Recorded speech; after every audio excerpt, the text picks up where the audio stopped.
Item number 20C, एक बार मैं फिर रिक्वेस्ट कर रहा हूं, अगर मणिपुर बजट पर आप चर्चा करना चाहते हैं, माननीय मंत्री जी, आप कुछ कहना चाहती हैं मणिपुर बजट पे?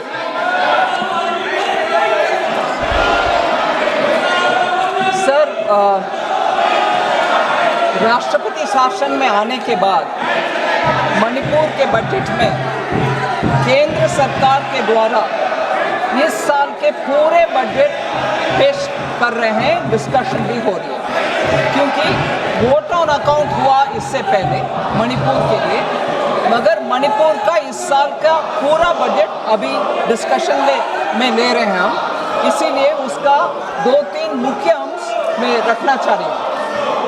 पहला, एडिशनल बजटरी आउटलेस, हम नया और पैसा डाल रहे हैं मणिपुर के लिए। ये मणिपुर के लिए आवश्यक है और मणिपुर के बेहतरी के लिए, उनके कानून व्यवस्था बेहतरी के लिए और डेवलपमेंट के लिए ये पैसा जा रहा है। कृपया आप लोग सुने, माननीय मंत्री जी मणिपुर के बजट के लिए सरकार के क्या प्रस्ताव हैं उस पर विचार कर दे रहे हैं। आप कृपया सुने, मैं आप सबसे रिक्वेस्ट करूँगा, औजला साहब, राहुल साहब, आप सबसे कह रहे हैं, माननीय मंत्री जी, माननीय मंत्री, आपको सम्मान नहीं है, आपको अगर अपने नेता को है तो आप कृपया बेल खाली कर दें, मैं अवसर दे दूँगा। नहीं, अगर आप, ये सदन की कार्रवाई नहीं होगी कि आप सदन के बेल में भी रहें और आपके उपनेता गौरव गोगोई जी खड़े रहें, क्योंकि माननीय मंत्री जी। सर, मणिपुर के ऊपर विपक्ष कभी भी कुछ ना कुछ विषय उठाते रहते हैं, वो उनके हक है, मगर जब सरकार के द्वारा अच्छा बजट पेश कर रहे हैं, उनके लिए पैसा दे रहे हैं, मणिपुर के डेवलपमेंट के लिए सोच विचार करके अच्छा कदम उठा रहे हैं, उसको सुनने में उनका क्षमता नहीं है और उनका करेज भी नहीं है। एडिशनल एलोकेशन मैंने आपके सामने रखा, उसमें 2,800 करोड़ का रुपया, 2898 करोड़ मणिपुर के लिए इस बजट में एडिशनल एलोकेशन के नाम पर केंद्र सरकार, प्राइम मिनिस्टर मोदी के एडवाइस में हम मणिपुर के लिए दे रहे हैं, और उसमें 1667 करोड़ उनके कैपिटल एक्सपेंडिचर के लिए जाएगा, जिससे मणिपुर में एसेट क्रिएशन होगा। फिर 1231 करोड़ रेवेन्यू हेड में जा रहा है, उसका 1 मिनट में विवरण देती हूँ, जिससे उसका महत्व हम समझा पाएंगे। Sir, rehabilitation, internally displaced persons Manipur में कैंप्स में रह रहे हैं, उनके लिए सपोर्ट करने के लिए, उनके पुनरावास के लिए हमने 523 करोड़ दे रहे हैं, 523 करोड़ इंटरनली डिस्प्लेस्ड पर्सन्स के पुनरावास के लिए। फिर सिक्योरिटी के लिए 542 करोड़ दे रहे हैं। फिर CAPF, सेंट्रल आर्म्ड फोर्सेस का डिप्लॉयमेंट के, पैरामिलिट्री फोर्सेस का डिप्लॉयमेंट के लिए 500 करोड़ और भी दे रहे हैं। फिर लॉन्ग टर्म पब्लिक फाइनेंस के लिए, ये वेरी वेरी इंपॉर्टेंट है सर, मणिपुर का लॉन्ग स्टैंडिंग लोन्स है हाई इंटरेस्ट पर, वो हाई इंटरेस्ट लोन्स को क्लियर करने के लिए 633 करोड़ मणिपुर के लिए हम दे रहे हैं, प्री पेमेंट करके वो हाई इंटरेस्ट लोन्स को क्लियर कर रहे हैं। फिर SASKI, जो स्पेशल असिस्टेंट स्टेट्स के लिए देते हैं 50 साल के लिए इंटरेस्ट फ्री, जिससे वो स्टेट उनके अपने अपने कैपिटल एक्सपेंडिचर करवा पाएंगे, उसके लिए 700 करोड़ मणिपुर के लिए दे रहे हैं सर। इसीलिए इस बजट में हम रेवेन्यू रसीट्स, बजट का रेवेन्यू रसीट का एस्टिमेट में मैं बोलना चाह रही हूँ, 21,439 करोड़ है sir revenue रसीट्स। This is 21% lower than the vote on account figures that were presented in March 2025. फिर भी हम केंद्र सरकार के द्वारा सपोर्ट करके उनको आगे ले चलने के लिए कोशिश कर रहे हैं। इसीलिए मैं आपसे रिक्वेस्ट कर रही हूँ इस बिल को पारित करें। धन्यवाद। अब मैं जमीन लिया है, ये रिकॉर्ड क्लियर होना चाहिए। ओके, श्रीमती इत्फल एक बात बता दीजिए। श्रीमती प्रियंका गांधी वाड्रा।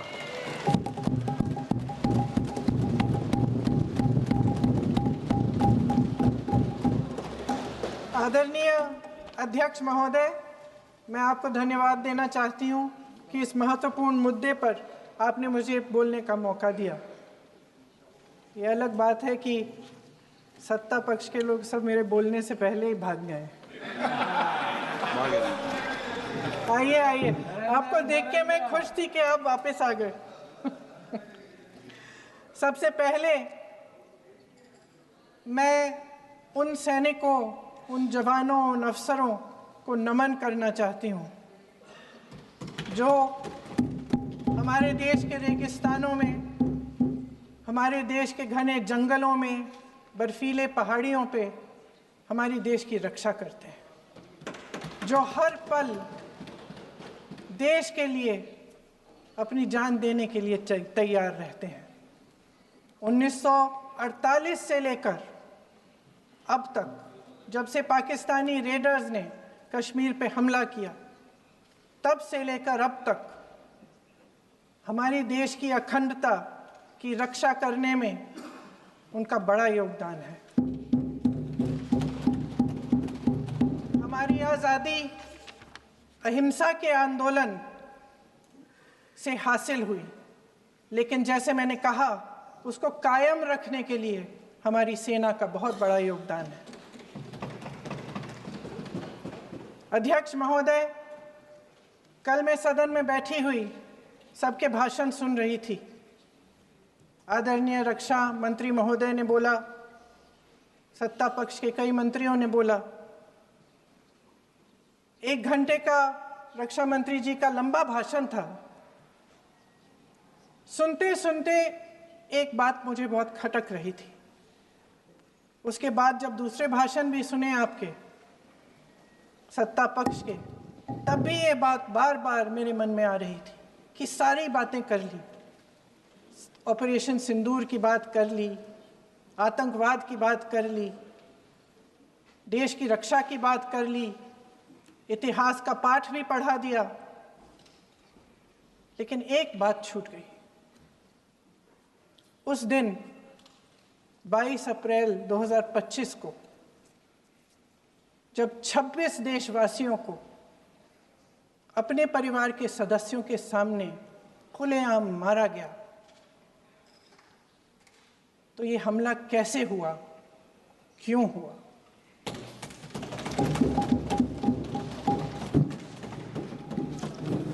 अध्यक्ष महोदय, ये लोग बैसारन वैली में, पहलगाम के पास कश्मीर में क्या कर रहे थे? आजकल पब्लिसिटी का दौर है, प्रचार का ज़माना है। कुछ समय से हमारी सरकार ये प्रचार कर रही थी कि कश्मीर में आतंकवाद ख़त्म हो गया है, कि कश्मीर में शांति है, अमन चैन है। प्रधानमंत्री जी ने खूब भाषण दिए, देशवासियों को कहा कि चलिए कश्मीर चलिए, सैर करिए।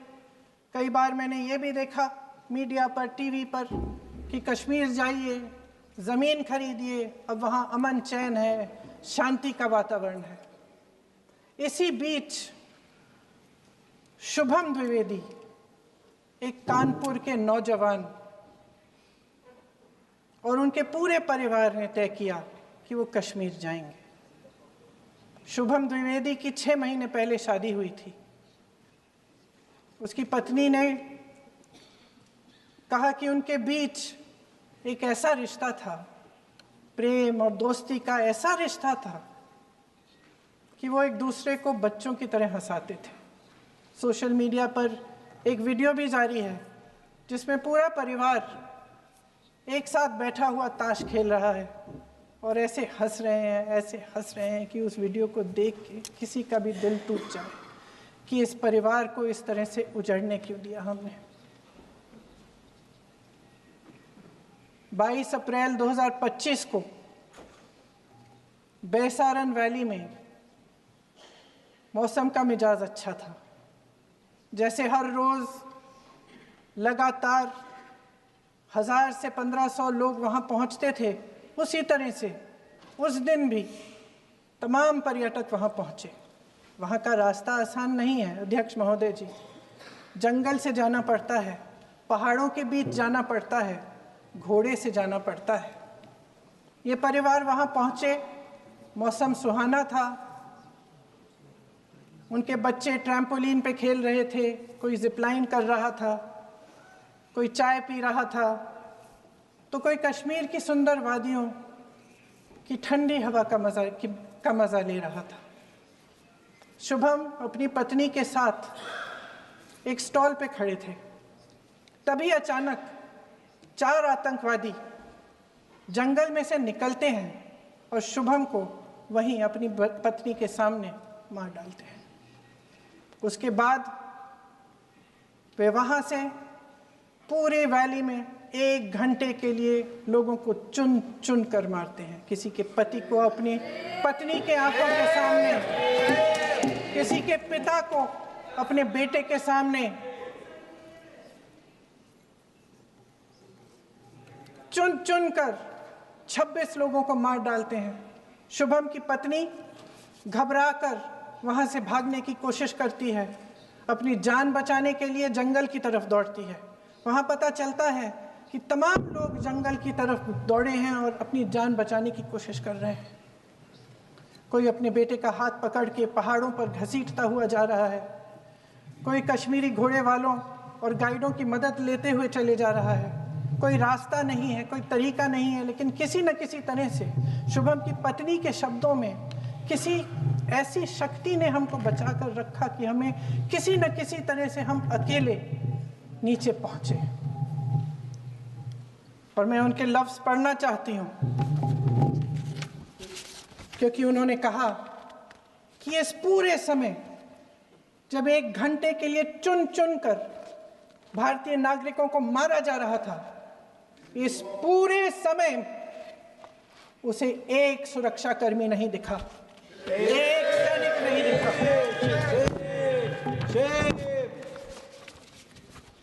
शुभम की पत्नी ने कहा, कोट, मैंने अपनी दुनिया को खत्म होते हुए देखा।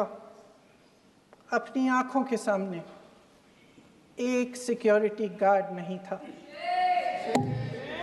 मैं ये कह सकती हूँ कि देश ने, सरकार ने हमें वहां पे अनाथ छोड़ दिया था।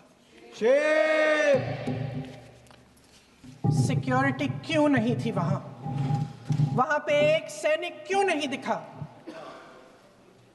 क्या सरकार को मालूम नहीं था कि यहाँ रोज 1000 से 1500 पर्यटक जाते हैं? क्या सरकार को मालूम नहीं था कि यहाँ के पहुंचने के लिए जंगल के रास्ते से जाना पड़ता है? अगर कुछ हो जाएगा तो लोग वहां से निकल नहीं पाएंगे। एक चिकित्सा का इंतजाम नहीं था, फर्स्ट एड का इंतजाम नहीं था, कोई इंतजाम नहीं था, ना सुरक्षा का ना फर्स्ट एड का। इन लोगों को भगवान भरोसे छोड़ दिया गया। ये लोग वहां पे इस सरकार के भरोसे गए और इस सरकार ने उन्हें भगवान भरोसे छोड़ दिया।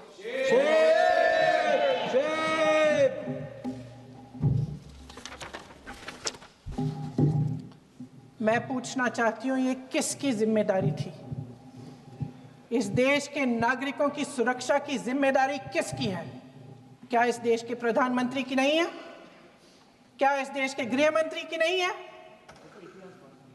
क्या इस देश के रक्षा मंत्री की नहीं है?